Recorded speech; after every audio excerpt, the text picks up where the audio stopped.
कांग्रेस के डिक्लाइन का एक रीज़न ये भी है कि वो कभी-कभी ऐसी चीज़ों को भी अपोज़ करने लगती है जो देश की सिक्योरिटी के लिए बहुत इंपॉर्टेंट होती है।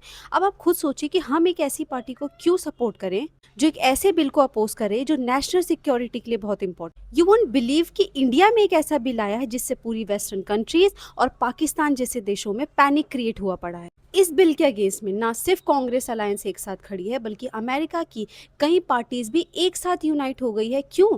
क्योंकि इंडिया में इस बिल को पास होने से रोकना है। आप पिछले कुछ दिनों से सुन रहे होंगे कि इंडिया में एफसीआरए अमेंडमेंट बिल आने वाला है। इस बिल के तहत इंडिया में जितने भी फॉरेन फंडिंग एक्टिविटीज़ या एनजीओज जो फॉरेन फंडिंग के बेसिस पर चलते हैं उस पर रोक लगेगी, स्पेशली उन फॉरेन फंडिंग एक्टिविटीज़ पर जो इंडिया को डिस्टेबलाइज करने की कोशिश करती हैं। और इस बिल को अपोज कर रही है कांग्रेस। अब ये किस लिए जरूरी है, लेट मी टेल। साल 2014 में लीक्ड इंटेलिजेंस ब्यूरो की एक रिपोर्ट के अकॉर्डिंग पास्ट में कई ऐसे प्रोटेस्ट हुए हैं जो इंडिया की इकोनॉमी और नेशनल सिक्योरिटी के लिए बहुत बड़ा खतरा थे, जिसमें स्पेशली एनजीओज ने फॉरेन फंडिंग की हेल्प से इंडिया में होने वाले न्यूक्लियर प्रोग्राम्स, कोल प्रोजेक्ट्स और ना जाने ऐसे कितने ही बड़े प्रोजेक्ट्स जो इंडिया की इकोनॉमिक ग्रोथ के लिए एक बहुत बड़ा रोल प्ले कर सकते थे, उनको मजबूरी में बंद करना पड़ा। और इंडिया में आज भी ऐसे न जाने कितने ही इलीगल एनजीओज चलते हैं जो सो कॉल्ड गरीबों की मदद के नाम पर न जाने कितने ही दंगों को अंजाम देते हैं। और इन्हीं सबको रोकने के लिए, चाहे वो हमारे इतिहास से सीख लेनी हो या फिर प्रेजेंट में हो रहे सारे इंसिडेंट्स को देखकर,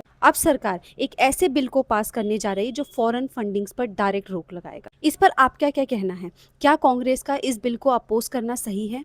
कमेंट में जरूर बताएं।